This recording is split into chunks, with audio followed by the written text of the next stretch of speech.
Welcome to yet another edition of the Stats and Stacks podcast, where today we're going over UFC 308 Topuria versus Holloway. That's right, it is pay-per-view week, baby. It's a one hell of a card. Coming off and okay, UFC Vegas 99. I ultimately did hedge with Rob Font, thank God, because he shocked the world at over plus 400. We had, again, I didn't bet the main event. I love both of those dudes. I didn't want to bet against either one. Jocelyn Edwards hit, even though we were a little weary after the weigh ins, kind of took her off the lock list. Asu Amabayev went out there and did what he was supposed to do in a low striking affair. It is what it is. It was a profitable week. We'll take it. It wasn't like a world beater week, but it was decent. Anytime we're positive, that's good on my end. So we're looking to do the same, looking to repeat. Again, in a fight card we really like. Don't forget that it's early. Prelims start at noon Eastern. Don't forget that it's in Saudi Arabia, so the judging may get a little questionable along the way. So we're going to go over every trip, every turn, every possibility. We're going to figure out how to navigate this UFC 308 card. A lot of cards fall, or a lot of fights falling off. A lot of just replacement fighters along the way. So it is what it is. We'll get the job done. So let's go ahead and start with the very first fight of the night. We're looking at Bruno Silva at plus 130, going up against Ismail Nurdiev at minus 155. Over 2.5 plus 105, under 2.5 minus 135. Let's start with Nurdiev. He is the one that will have the crowd in his favor. So let's actually, sorry, I got some weird ads. Let's see how greasy this card can get to start. Ishmael is 28 years old in his second stint in the UFC. If that name sounds familiar, he left around 2020, right around COVID. He got absolutely decimated by Sean Brady, which is justifiable. Sean Brady's a pretty good fighter. But that's the thing. He got decimated by Sean Brady, and Sean Brady is a 170 pounder. This is a 185-pound fight. He's pretty much a generalist. He's an okay striker. He's an okay jiu-jitsu practitioner. He's an okay wrestler. It is what it is. He's the definition of generalist, and that's why the UFC thought he was exposable. On the regional scene, even though he's a pretty decent fighter, he didn't do so hot. He got beat by Vadim Kutsi, who we saw lose on Contender Series this year, who is a good fighter, but a loss nonetheless. He got knocked out. Fight before that, he got submitted. Fight before that, he got a knockout. Fight before that, he got a decision. And the fight before that, he got knocked out again via leg kick. So this dude went to the regional scene. He went 4-3 in the regional scene, and he got finished 3 times. Granted, Brave is like one of the top tier, one of the best regional scenes there are, but he didn't just lose. He got finished 3 times. So I do question his durability. I do question his overall ceiling. I can do the same for Bruno Silva, his opponent. Bruno's not that good. Bruno used to be good. Bruno would have been good if he came to the UFC a lot earlier. The dude's 35 years old, and you can see the decline start. That's kind of the issue with this dude. Power, power personified. That is the make or break of his game. 35 years old, good striking, ton of knockouts on his record, 73% takedown defense, so he's not easy to just take down and decimate down there. He doesn't have a good ground game. He's a little hittable when he's on the feet. He hasn't been officially knocked out in the UFC, but he gets rocked all the fucking time. We saw Alex Pereira rock him badly, which, I mean, it's Poetan. It is what it is. Chris Weidman rocked him. That's not good. Shara Magomedov rocked him. That's not good. Brendan Allen rocked him. That's not good. Dude gets just chin checked all the fucking time. He's able to hang in there usually. Brendan Allen did club and sub him. But he did go to decision against Poetan. Gerald Mearshart rocked him. That's the worst look. Clubbed and subbed him. And that's his problem. His jiu-jitsu offense is okay. Defensively, he is a little bit of a liability here. His cardio is definitely on the decline at 35. His durability is on the decline at 35.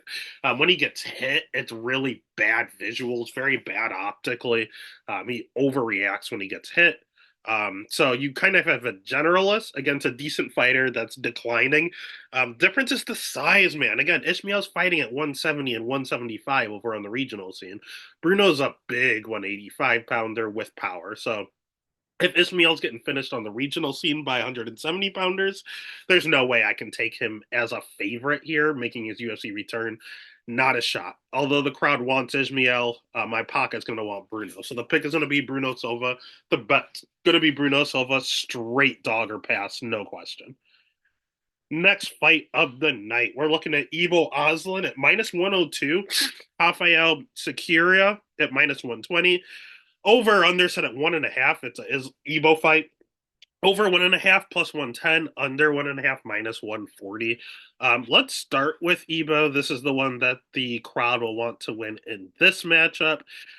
You talk about Bruno. Ebo is power personified, and he was the favorite to start when we opened. But then people went and they watched his fight tape and realized he's trash. He looks the part. He has the power. He has the striking, and that is it. He doesn't really have a chin on him. I've seen him rocked multiple times. He doesn't have good jiu-jitsu. He doesn't have the greatest wrestling, and he is the world's worst gas tank. Like, this dude gasses out after 5 minutes. Level of competition's been very bad. Only good person he's fought is Anton Takarli, and he is one-on-one with the Pleasure Man. And honestly, that second fight was very, very close before the ref jumped in. So it is what it is. He's just a bad fighter. He's a brawler. He would have absolutely succeeded in like 2005 UFC, but this is almost 2025 UFC, and you need to evolve with the sport. He has not. He is a power puncher. That's all he's got. On the other side, we have Sakura, who opened as the dog and is now the favorite.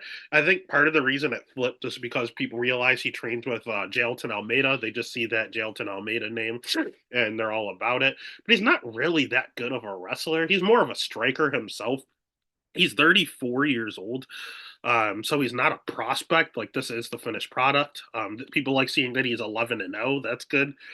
He has pretty decent striking. Out of his 11 wins, 9 of them are first round finishes, but they should be because he's fought the world's worst level of competition. Like, he's one of these guys that are fighting in high school gyms.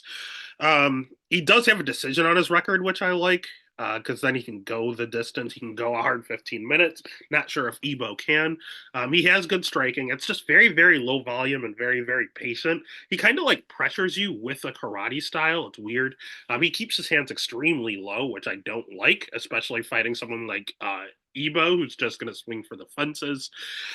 He likes to rope a dope a lot. He will just shell up and let you punch yourself out, and then he'll respond and try to put you away. He does that a lot. Kind of like how later on in the card we have Kennedy Inchku does that all the time. He lets you punch yourself out, and then he takes over later on. So again, I think his cardio is okay. His striking is good when he's not shelling up and letting you just go off on him. His jujitsu, he trains with Almeida, so you would assume it's okay. I can definitely tell you it's better than Ebo's. So he's probably the better striker. He probably has the better cardio. He probably has the better jiu-jitsu. It's just his level of competition is bad, but so is Ebo's. He's someone that was supposed to be in Contender Series, but his Contender Series fight got canceled 3 times. 3 times he was supposed to be on Contender Series and didn't make the cut.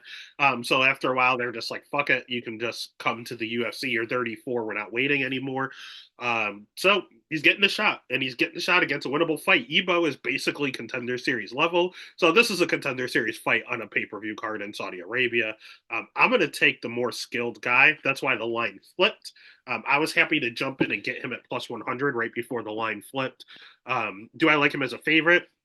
Not really, but minus 120 is not terrible. It's probably going to close at a pick 'em. And at that point, I'll take the talent. So the pick is going to be Sakura. The bet is going to be Sakura. Next fight of the night is an interesting one, a lot more interesting than people realize. We have Renat Fakhretdinov at minus 220 going up against Carlos Leal at plus 180. Over under set at 2.5. Over 2.5 minus 200, under 2.5 at plus 150. Let's start with Leal because that's someone that people don't know unless you're a diehard. He's someone that fought over in PFL. He's a PFL just staple over there. He's 30 years old, 21-5. He is taking this fight on short notice, but he was training for another fight, so it's not as short notice as you would think. He has okay wrestling. He'll utilize it. He really utilized it against Sabadu C, just because Sabadu C has no jujitsu and why strike with the striker.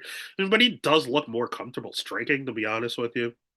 And I think he's better striking. He's a good striker. He can mix in wrestling if need be. His jiu-jitsu's okay. His cardio's okay. His level of competition's okay.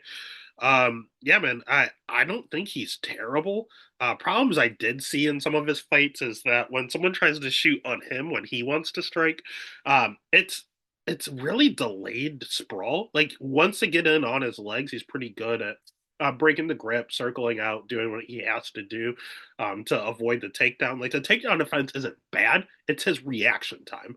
And if he has someone that has a really good single or has a really good blast double, he's in some trouble because it doesn't allow him the time to just his sprawl is just a very very bad. It's a slow reaction. It's hard to explain. He does seem awfully durable. I don't think he's ever been finished. And he's another one that has one of these like karate styles when striking, but is pressuring at the same time. It's very peculiar. Um, he's a decent fighter. I do think he's UFC level. He has a tough first fight. I'll tell you that. Renat Fakhretdinov is the one that the crowd will be behind here. So again, this crowd, the only reason I mention every time is because they are loud, they are rowdy, they are passionate, kind of like the French crowd, and they will uh, sway judges from time to time. And again, Renat's going to be the one that they're going absolutely crazy for. Renat, I have labeled as a fraud. I don't think he's a fully fraud, but I do think that he's there to be had. He has a 2 inch reach advantage, which is nice in this matchup, especially because he's by far and away the worst striker of the two. Um, he's 33 years old and carries a ton of power. He is not a good striker by any means, but Jesus Christ, he hits hard. He doesn't even mean to hit you that hard. It just kind of happens. Sleeping dudes. His wrestling is his bread and butter. He's a very, very good wrestler. His jujitsu's okay. Problem with him is his cardio. His cardio's ass, and we see it repeatedly. He slowed down a ton against Brian Battle. He got 10-8'd in the third round against Elizu Zaleski because he gassed out so badly.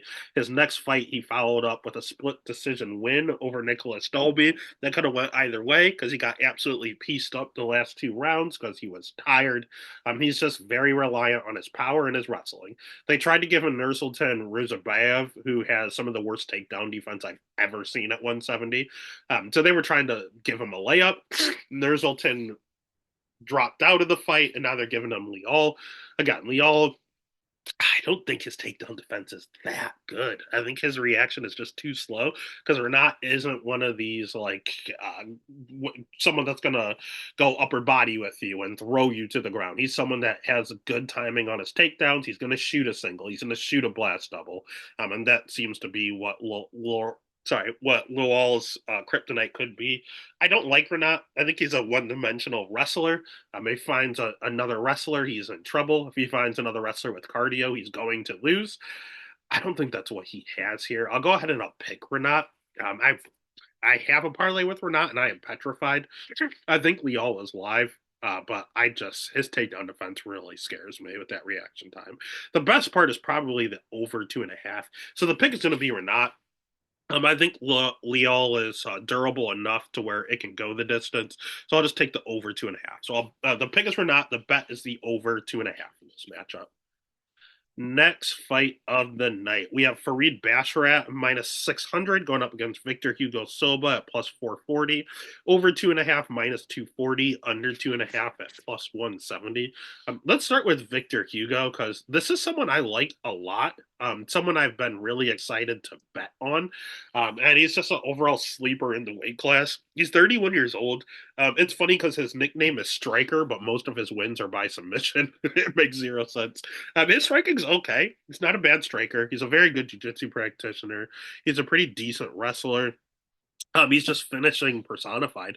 He has 25 wins, and I mean, they're all fucking finishes. I mean, his last fight was a decision, but before that, it was finish, finish, finish, finish. Like, look at his record. He has one, two, three, four. I'm looking now. What, four decisions on his record? He has out of 25 wins, so he's 21 finishes. Like this dude is insane. He has 87% takedown defense. He's not easy to get down to the ground. He has a jiu-jitsu black belt.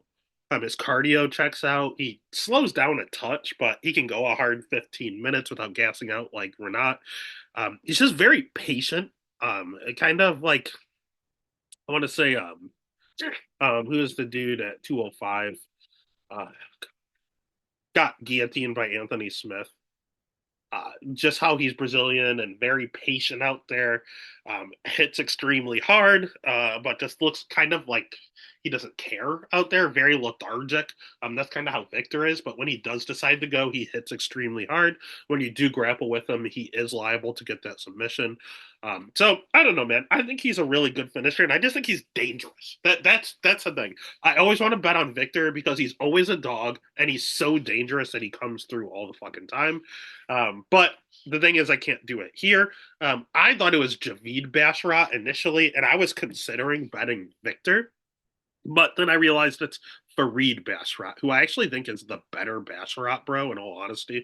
He's 27 years old, and you can call him a generalist, but he's not because he's good at everything. He'll have the crowd behind him, and he's in his prime at 27. He has good striking. He has great cardio.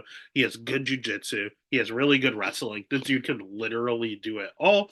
I want to see him get a good level of competition, but I mean, Damon Blackshear is no joke, and he went out there and dominated Damon Blackshear. Taylor Lapilus is my boy, and he went out there and dominated Taylor Lapilus. Cludson Rodriguez is not a bad fighter. Went out there and submitted Cludson Rodriguez. Like, those are good wins, in all honesty. Victor Hugo's probably a step down from Taylor Lapilus and Damon Blackshear. So Farid should win this fight. Do I like the odds at -600? Fuck no. Hugo Victor is dangerous, man. This dude, 21 out of 25 wins are finished. Like, this dude, it's scary. He's not so it's kind of like a Derek Lewis. Derek Lewis is not good, but you don't feel good betting against him because he's liable to finish you at any point. That's how I feel about Victor. I don't want to go against him. What I will do though is hope that Farid can stay safe. I don't think he's finishing Hugo. Hugo is just as good on the ground, if not better. I don't. I think he can outstrike Hugo, but Hugo's very durable, so I don't think he's going to knock out Hugo, and Farid doesn't hit that hard. So I like the over. If you like Farid, you like the over, especially -175. I think was the line for Farid by decision. So the pick is going to be Farid. The bet's just going to be the over 2.5, and I think that's pretty parlayable at -240. Next fight of the night is one of the strangest fights. We have Kennedy Nzechukwu at -650 going up against Chris Barnett at +470. Over under set at 1.5. Over 1.5 is +120. Under 1.5 at -145. Let's start with Kennedy because this is weird that he's at heavyweight. He's been a perennial light heavyweight, ranked at light heavyweight, and he is making his heavyweight debut here. I'm not a big Kennedy guy. He's 32 years old. He'll have an 8-inch reach advantage here, which is absolutely massive. He has good striking. He has underrated jiu-jitsu. It's okay. Wrestling offensively, non existent, but defensively, 80% takedown defense. He throws a pretty decent amount of volume, which surprised me because, like I had aforementioned, he kind of does the rope and open, shells up, and lets you hit him a lot, and then he comes back and finishes you. But he has good cardio doing so. That's why he's able to do that. He's just one of these guys that are pretty, I don't know, first and foremost, chinny. His chin is god awful. He's been knocked out a plethora of times. He's been rocked a plethora of times. Um, he's liable to get point taken away from him with his eye pokes. He eye pokes people multiple times every single fight. It's bad. It's very very bad. He's probably going to. If I could bet him losing a point, I probably would take that bet. So he's scary every time you bet on him. But at the end of the day, he's predominantly a striker. If you shoot on him, he'll snatch your neck up. Otherwise, he just wants to point fight you or win a war of attrition. On the other side, he has someone that he's able to do that against in Chris Barnett. Chris Barnett's 38 years old. He's a good striker. Considering his build, you wouldn't think so. But he actually is just kind of an anomaly. Very, very freakishly athletic. Throws a lot of kicks and spinning kicks and body kicks. Even though he's like 5'6". How tall is he? He's 5'9", 265 pounds. He has missed weight in the past. So by the time he gets in the octagon, he's probably 5'9", like 280 or so. Jiu-Jitsu is very questionable. He does a lot of grappling tournaments, but he's not doing well in them. So he knows what's going on down there. He's just not very good at it. You could get him down there because his takedown defense is terrible. 33% takedown defense. It's not difficult to get him to the ground. He wants to strike. His cardio, not great. I've seen him gas out in multiple fights. He's very hittable when he's on the feet, and his level of competition is terrible. Like it's very, very bad. I mean, even his debut was against Ben Rothwell, who was like 45 at the time. John Vellante is god awful, and he was fighting at heavyweight in his retirement fight. He got killed by Martin Butte, who's awful. He beat Jake Collier after surviving round one. Like this dude was on skates. Jake gassed himself out trying to get the finish, and then Chris ultimately got the finish. But Chris doesn't have the best chin. Chris doesn't have the best cardio. Uh, that's he's just not the best fighter. And he has pulled a Brundage before. I'll never forget the Martin Budet fight. It's a technical decision because he tried to quit and get the DQ win, but the ref told him, you know what? We're far enough into the fight where it's going to go to a decision. You don't get the DQ, and it's not a no contest. Then Chris decided, you know what? I'm okay to fight. I can fight. I'm good to go. But by then, he already said he couldn't. The ref had to wave off the fight, and he lost a decision. So I'll never forget. There's one thing when you just can't go, but he tried to pull a Brundage. So I'll never forgive Chris for that. He's just not mentally there. The guy is fun, but he's not UFC caliber. Kennedy, he's the bottom of the barrel UFC caliber, but he is. Is he at heavyweight? We don't know. We've never seen it. We're gonna find out. So the pick is gonna be Kennedy. Can't do that at minus 650. I don't hate the over 1.5. Kennedy is not a power puncher. And he has an 8-inch reach advantage here. It should be very hard for Chris to land these crazy spin kicks with someone so tall and so distant, so long. So if we're doing the Kennedy rope a dope, let's just hope Chris Barnett's cardio can last the 1.5 rounds. So the pick is going to be Kennedy. The bet's going to be the over 1.5 at plus money. Next fight of the night, we have Abus Magomedov at minus 135 going up against Bruno Ferreira at plus 115. Over under set at 1.5. Over 1.5 minus 105. Under 1.5 minus 125. Let's start with Bruno Ferreira because everyone is on Bruno this week. Bruno's 31 years old. He's kind of a generalist himself. He's an okay striker. On paper, he's a jiu-jitsu black belt, but I don't really see much of it. His wrestling's okay. He's a judo black belt. Defensive wrestling, not great. 60% takedown defense. He carries a ton of power. Look, the guy, if he hits you, you're liable to go out. Although he is kind of small. This picture is a little deceiving. He's very short, stocky, compact, but he should probably be at 170, to be completely honest with you. He's very small for the weight class. And with him being so small, he is a little chinny. I've seen this guy rocked multiple times, and his one career loss was a first round knockout in like 10 seconds. So this guy can put your lights out at any point, but he is there to be had as well. He can take you down at any point, but he has 60% takedown defense. He's someone that always fights off of his back foot. His cardio is awful. We've never seen him really get out of the first round, but he looks absolutely gassed when it gets very late into the first round. I highly doubt that he can go a hard 15. And he is one of these guys with very bad optics as well. If you hit him, he kind of like shells up and looks scared, and it just does not look good to the judges at all. Every time you hit him, he has very bad reactions. But the dude hits like an absolute truck. Abus is a little bit of a fraud, so everyone's on Bruno. Let me tell you why I'm going to lock a booster Magomedov. First and foremost, Abus is the one. Although he lives in Germany, claims Germany, he was born in Dagestan, so he will have the crowd behind him. Number one. Number two, he'll have a 6-inch reach advantage, so we should be able to keep Bruno at bay from those big power strikes. Advantage number two. He has good striking. He has good wrestling. He has some power himself. Advantage number three. I think he's the better striker. I think he's the better wrestler. He has good 100% takedown defense.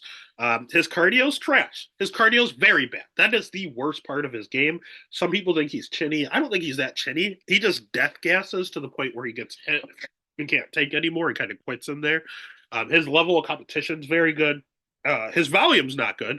How hittable he is isn't great. But him being hittable and him having really low volume is just only when he's tired, man. He gets tired and he looks like a shell of himself. But again, he's the better striker. He's the better wrestler. He might be the better jiu-jitsu practitioner. I'll say that one's a wash. And his biggest con is his cardio. But Bruno has just as bad cardio. So that's and I've seen the difference is I've seen a Moose go 15 minutes. His last fight was against a smaller power punching Brazilian striker. That's exactly what Warley Alves is. That's exactly what Bruno Ferreira is. We just saw this fight earlier this year in May. And it was funny because Abus actually went out there and used his grappling and he took him down and just stayed safe on top. He can 110% do that to Bruno. So I don't hate the over 1.5 at minus 105. But a boost is only minus 135. So if you're betting Bruno Ferreira, you're hoping that he catches a boost. If you're betting a boost, he can win by decision. He can win by knockout. He can win by submission. He has multiple paths to win. Bruno has one. One guy is minus 135. That is a great value. He's fought the better level of competition, and he'll have the crowd behind him. The pick is a boost. The bet's a boost. And if you're betting Bruno, you're wasting your money. It's just a puncher's chance. On the other side, I'm gonna go ahead in this next fight and take probably the dog in this one and Mit Tibet oral buy at minus 325 going up against Mateus Mateusz Rebecki at plus 260, over 2.5 and under 2.5, a straight pick 'em at minus 115. I absolutely love Mick oral buy. I think he is someone that could be, if not a future champ, like a future top five, top 10 guy. I think he's a very, very, very good fighter. My problem with Mick oral buy is this line.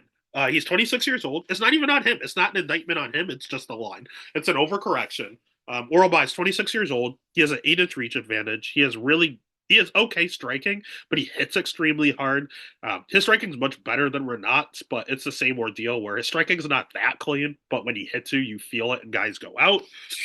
He is more of a wrestler. He's a very good wrestler, good jiu-jitsu practitioner, trains over at Team Alpha Male. Uh, he moves forward constantly. My problem with biggest problem with him is that he doesn't have the greatest guard. If you take him down or get on top of him, he tries to get up, but it's just not the greatest ground game off his back. And his cardio isn't the greatest. I've seen him slow in a fight before where he's very, very. Elvis Brenner didn't go anywhere. Elvis Brenner kept fighting, and he wasn't able to just get a quick finish. I mean, the dude is 13-1-1, and he continually goes out there and just dominates you. Wins pretty early. I see this one was in round 4. Good for him. But yeah, round 1 finish, round one, a draw because it went to decision. Why? Because the dude slows down if it goes 3 rounds. This last fight against Els Brenner was very, very close. Why? Because it went to round 3 and he slowed down in round 3. His only career loss, a loss by decision because it went to round 3. The dude's durable, but every single time he went to decision, it's going draw and loss or very close win. Like the dude has a cardio issue. He's a great fighter. He's good everywhere. He just needs to work on that gas tank. On the other side, we have Rebecki, who is literally the exact same thing. Rebecki's 19-2, has fought probably the better level of competition. He's 32 years old, so he's in his prime. So is Oral By at 26. But he has good wrestling. He is okay striking. He is okay jujitsu.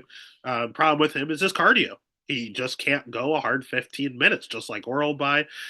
He pressures forward typically, so it'll be interesting to see which one is the moving forward party. This dude is just a short, little, stocky tank who will just go out there and grapple fuck you. But he fell in love with his power, man. He continually knocked people out and became a striker. Tried to strike with CDF his last fight, Diego Ferreira, and looked good round 1. He rocked Ferreira round 1, actually. He's a pretty decent striker, has a ton of power. Then he tried to wrestle a little bit and looked good taking down Diego Ferreira. The problem is he gassed out doing it badly. Like it was very, very bad. Then he got boxed up, couldn't see out of his eye, and was just a punching bag until it was ultimately stopped with 9 seconds left in the fight. The dude's a great fighter round 1, but he does slow down in his fights. He's also not great off his back. If you take him down, he is not the greatest. He doesn't have the greatest guard. He's very one dimensional. It's when it comes to his grappling, he has to be on top. He's not good on bottom. Oralbai has to be on top. He's not very good at bottom. This fight, either one could nuke the other one. I will trust Oralbai's durability more, so I'm okay with him being a favorite. But minus 325 is out of control. Like, that's insane. Rebecca at plus 260 should not be a thing. This guy, Rebecca, was always minus 500, always minus 600. He loses one fight, and all of a sudden he's plus 260. That's too much. That's just too much. This fight could very well come down to who's the better wrestler, because whoever's on their back is bad. Neither one are good off their back. Either one have good cardio. So if you're the better wrestler, you probably win this fight. And who's the better wrestler between Oralbai and Rebecca? I don't know. I truly don't know. But I do know one is minus 325 and one is plus 260. So I am always going to take the plus 260. The bet's going to be Oralbai. I like Oralbai. I want to back Oralbai. Not at this price. Vegas made me bet Rebecca. The pick is Oralbai. The bet is Rebecca. Next fight of the night, we have Jeff Neal, minus 305 going up against RDA. Alfiel Dos Anjos at plus 245. Over 2.5 minus 180. Under 2.5 at plus 135. Let's start with Jeff Hands of Steel Neal. Good fighter, man. He is 34 years old, so this is it. He's about to hit that 35, 36 where you start to decline. So if he's going to make a run, it's now. He has a 5-inch reach advantage in this matchup. He has really good striking. He has a ton of power. I mean, he knocked out Mike Perry, who people think can't get finished. He gave Vicente Luque a brain bleed. Literally almost killed a man in the octagon. Like, that dude hits hard. 87% take that defense, so you're forced to strike with him. And when he did get taken down, the last time he got taken down was Santiago Ponzinibbio, and he popped right back up. I liked how fast he got up. He doesn't have a good jiu-jitsu game, and he knows that. He's going to get the fuck up. So I love that. The floor is lava when he touches the ground. His cardio's okay. It's looked good. It's looked bad. Never really know. Part of that might be the weigh-ins. I've seen him miss weight more than once. So please keep an eye on if this fight even happens, because he does have a tendency to miss weight at times, because he's huge. They had that one card where he fought Ian Gary, and they were talking about how much they weighed during fight day. They had them weigh in. Dude weighed in at 170 and was fighting at over 200 pounds. Like, the dude's a massive, massive dude. All in all, he's kind of a one-dimensional striker, but he is damn near impossible to get down. And when you do, he's very good at getting up. He's just kind of mental. I think of like a Rose Namajunas or a Rose is probably the best example, honestly, where they can look like world beaters certain days, and other days they just look disinterested and they don't want to be there. Like, you never know what version of them you're going to get. It's all mental. When Neil Magny thinks he's the best in the world, he can finish any man at 170. When Neil Magny is there for a paycheck, or sorry, not Neil Magny, when Jeff Neal is there for a paycheck, he will go out there and just lay an egg. So he's pretty durable. You're probably not going to knock him out. Probably not going to submit him with that takedown defense, but he'll just go out there and be disinterested.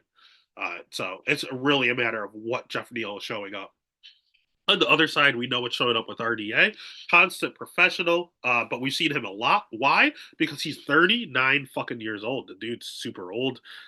He is good everywhere, man. He's fought a good level of competition. Why? Because he's a former champion. He has good jiu-jitsu. He has okay wrestling. He has pretty good striking. He has good cardio. Everything is good about RDA. Fighting good people can do it all. Problem with RDA is, one, his age, and two, his weight. He cannot. If they had a 160-pound weight class or 165, he could be potentially champion. But he's too big for 155. At 39, the weight cuts kill him. He is way too small at 170. He's tried 170 multiple times. Doesn't work out. He's too small. He's physically too small. It's not a talent thing. It's a size thing, and size matters. So, all in all, who's the better fighter? RDA. 110%. He can do more. He's the better fighter. Can he make this fight close? Absolutely. But this is a 39-year-old lightweight that is fighting a man who's going to be 200 pounds on fight day. It's just too big. RDA is the better fighter, but Neal, as long as he can keep this on the feet. I mean, RDA struggled against Fazeev, who is just a one-dimensional striker who has really good takedown defense. We just saw this. And RDA couldn't do it at 155. Now he's going to be undersized going against a one-dimensional striker with a ton of power with good takedown defense. Will probably be the same thing. He got knocked out in round 5 against Fazeev. Uh, I don't know. He could get knocked out here. He's 39. That durability's got to start to go. So the pick is going to be Jeff Neal. The bet is going to be Jeff Neal. For the love of God, listen to interviews, watch the weigh-ins, see what version of Jeff Neal we're getting, because you may have to hedge, you may have to pivot, you may have to get the fuck out if it's the wrong Jeff Neal. But if the right Jeff Neal shows up, he's going to kill him. Next fight of the night, we have Shara Magomedov at minus 165 going up against Armin Petrosian at plus 140. Over under set at 2.5. Over 2.5 minus 270. Under 2.5 plus 190. Let's start with Shara. He's the one that's going to have the crowd behind him. He is the 14-0 Bond villain, is what people say. He's the guy with one eye. He cannot fight in America because he only has one eye. The crowd will be behind him 110%.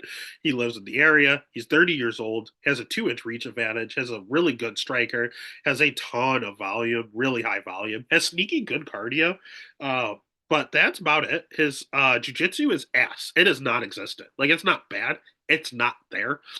We saw Bruno Silva, who we talked about earlier, who's a striker, take him down, and he couldn't get up. He couldn't get up from Bruno Silva.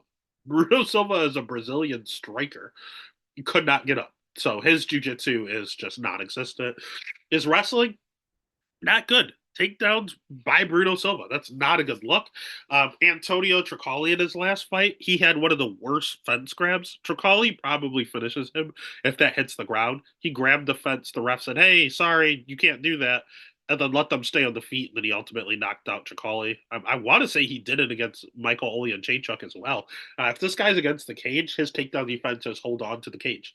But he always fights in Saudi Arabia, so he gets away with it. It's insane. All in all, he's a fun fighter. He's got the look, he's got the attitude. He's just one dimensional. He is just a fancy, flashy kickboxer.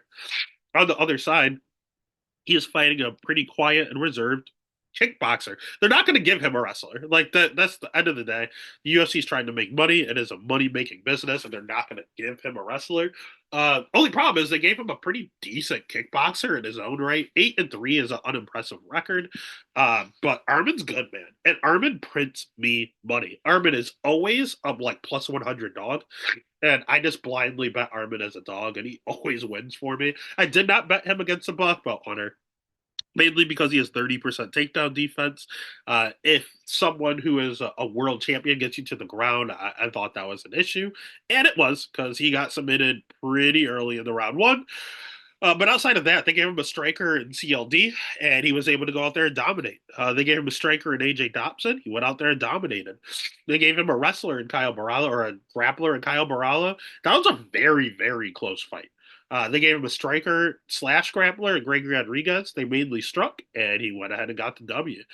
This dude, if you give him a striker, he gets a win. His career losses, he did get knocked out in 1 minute. I think, I mean, he's human. He got caught. Just shit happens. Outside of that, he's never really even been rocked. His other career losses are getting out-grappled. Got out-grappled by a black belt, and that got out-grappled by a black belt. He's fighting another striker. It's always close. A few split decisions on his record. He doesn't have the most power in the world, but he does have good striking and pretty decent volume. It's pretty high volume, actually. His wrestling's terrible. His jiu-jitsu's terrible. But his cardio's good. So what does this sound like? Shara, the exact same thing. Good striker, high volume, good cardio. I like Armin. I will bet Armin because he always wins as a small underdog. Problem is the crowd is behind Shara, and this has split decision screw job for Shara written all over it. That's probably how this is going to play out. I'll take a peek at the Shara by split line, to be honest with you. But Armin's also live. So the pick is going to be Shara. I think the judges are going to screw Armin. But if the line is good enough, I will bet Armin. But I just please keep an eye out on you know what? Fuck it. Or you can just take the over 2.5. I don't think either one knocks out either one. Over 2.5 is parlayable. That's the way to play it. So You could take the dog shot on Armin. You could take a split prop on Shara, or you could just bet the over 2.5 and basically print money, put that in another parlay. And it's going to be a big over under parlay week. So the pick is going to be Shara. The bet is going to be the over 2.5. And take a look at those other sprinkles. Next fight of the night is one of the most important fights on the card. We have Magomed Ankalaev at minus 375 going up against Alexander Rakic at plus 295. Over 2.5 minus 190, under 2.5 at plus 140. Let's start with Magomed Ankalaev. He's the one that the UFC refuses to give Alex Pereira. He will have the crowd behind him. He's 19, 1-1. The draw was in the title fight against Jan. The loss was the last second, literal last second of the fight, got submitted by Paul Craig. He has good striking. He is okay wrestling. He has okay jujitsu. 86% takedown defense. But he likes to strike. People say that he's going to beat Pereira because he's a decent striker and will just out grapple him, give him the Russian wrestler. He doesn't wrestle that much. Like, he prefers to strike. He is a Russian striker. He's not a Russian wrestler. He's good at it. He can wrestle if he wants, if he needs to, but it's not. It's never something he wants to do. It's out of necessity. When he fought oh God, the last time he actually used a grapple heavy game plan was Nikita Krylov. He went out there, he got rocked by Krylov, said "fuck this," and he just continually wrestled him the whole time. Thiago Santos hits very hard, but he just stayed back, relaxed. It's kind of boring, to be honest with you. He's very patient in there as well, but very proficient. Hits decently hard, moves forward without striking, so that's why things are kind of lowly. People get scared; they don't want to just swing because Ankalaev will counter and he can put your lights out, but he's not really initiating. He's a pressure counter striker, so it leads to kind of boring fights. But if he does catch you, he can put your lights out. And his cardio is good. He can go a hard 15, no problem. On the other side, we have Rakic, who people love for some reason. I've never believed in Rakic.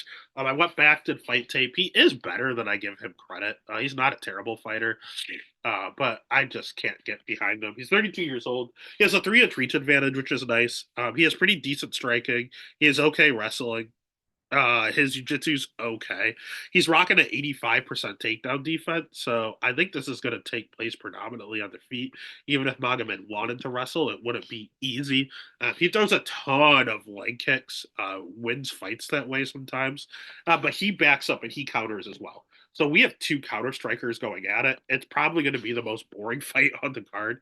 Rockage can slow down a little bit in his fights as well. I will say Ankalaev has the cardio edge. Rockets can go 15 minutes, but he looks a lot different in round one than he does in round three.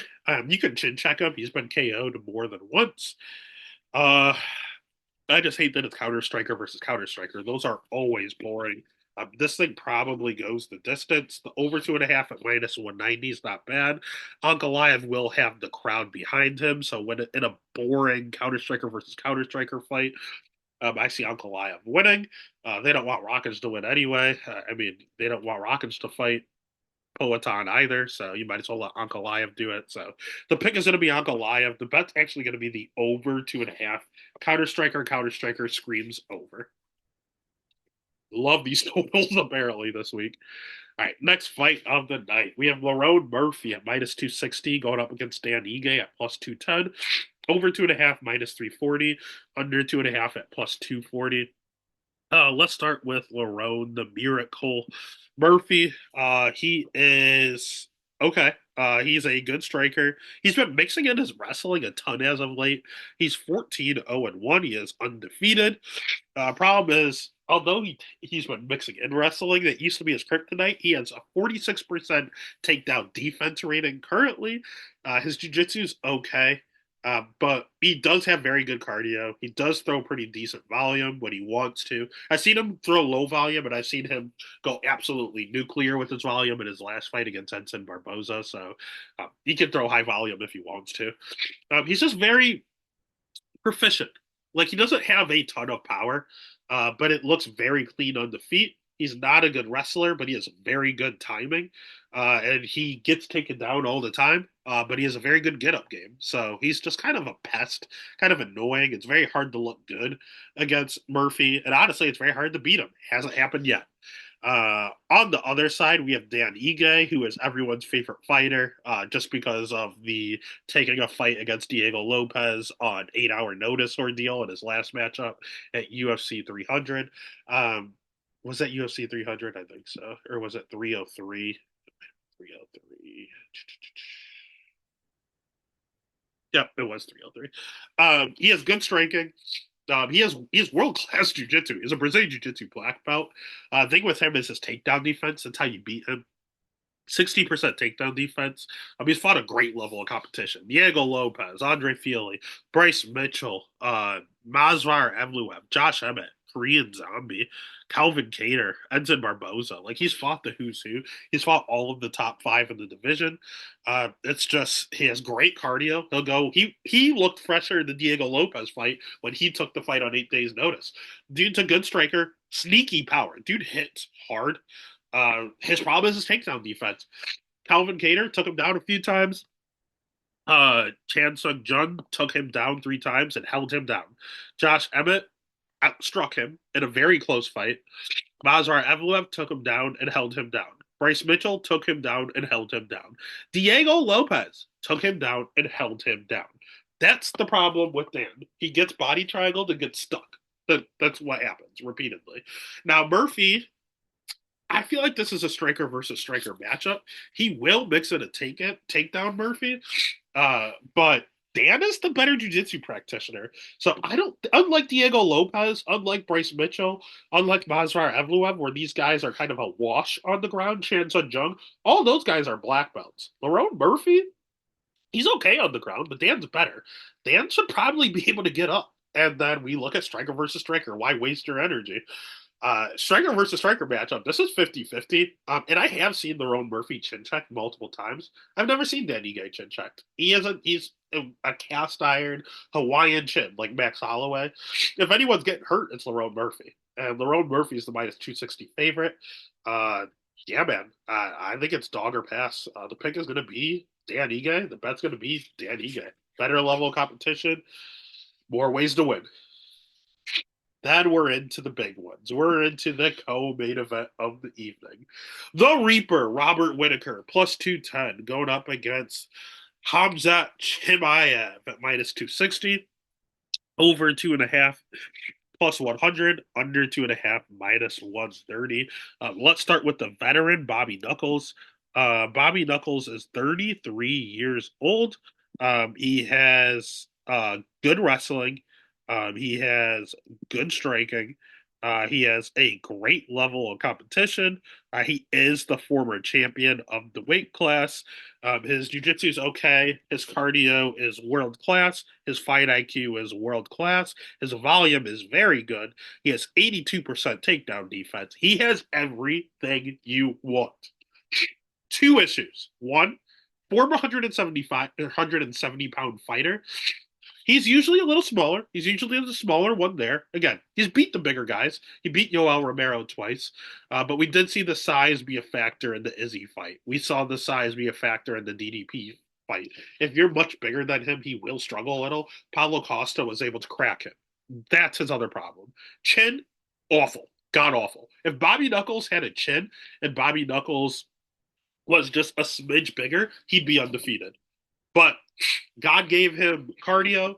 God gave him sneaky power, good takedown defense, good striking. He did not give him a chin. Dude gets cracked all the fucking time. Paulo Costa had him do the stanky leg. Driscus got the knockout. Izzy got the knockout in their first fight. Jared Cannonier got him rocked. Darren Till had him rocked. Yoel Romero had him rocked. This dude gets rocked all the fucking time. Every single fight, you just expect him. Kind of like if I'm a Bills fan, so you go out there, you expect Josh Allen to have a turnover, but you see so much other good stuff that it cancels out. I go out there and I expect Bobby Knuckles to get rocked at some point during the fight. Here's the thing. As long as he doesn't go out, he has 5 rounds to work with. If he loses a round because he gets rocked, that's okay in a 5-round fight. I can't say the same for Hazmat. Chimaev is going to have the crowd behind him more than anyone on the entire card. He has great wrestling. He has good jiu-jitsu. He is okay striking, but he carries a ton of power. He could knock out Robert Whitaker. He could submit Robert Whitaker. He could decision Robert Whitaker. Problem with Hamzat is his cardio. He has a 1.5 inch reach advantage. He's undefeated at 13 and 0. But we did see Gilbert Burns chin check him pretty hard. We did see Ikaram Alaskarov chin check him pretty hard on the regional scene. He carries a ton of pressure and is in your face nonstop. But I went back and I rewatched the Derek Brunson fight because they fight very similar. Derek Brunson back in the day would just pressure you forward with wrestling and heavy power strikes. That's what Chimaev does. And, you know, Robert was able to eventually weather the storm and then get the finish. But here's the problem. He did get rocked in that fight too. So 33-year-old Rob, is he going to go out? I don't know. Why? Because Chimaev also fought at 170. Finally, Rob is at 185 fighting someone his size. Um, and Chimaev's cardio is ass. Chimaev could very well go out there and win the first 2 rounds. He should win the first 2 rounds. But if Rob survives the first two, I'm live betting Rob. I think Rob is very live. If this was a 3-round fight, I would hammer Chimaev. The fact that this is a 5-rounder, I don't think he has the gas for 25 minutes. We've never seen him get out of the second. Sorry, we've never seen him get out of the third round. We saw him in the third round against Usman, lost it because he got tired. Gilbert Burns lost the third round, got tired. Like this dude gasses out. Robbie Knuckles, some of the best cardio in the weight class, and his power carries. I think 5 rounds is an issue. 3 rounds, Hamzat. 5 rounds plus 210 on Bobby Knuckles, and probably even better live. Avoid everything. I'm gonna pick Chimaev, but I'm gonna live bet Bobby Knuckles, and whatever that line is after round 2, you take it because it's gonna be juicier than plus 210. And Chimaev, I don't know if he can win 3 rounds.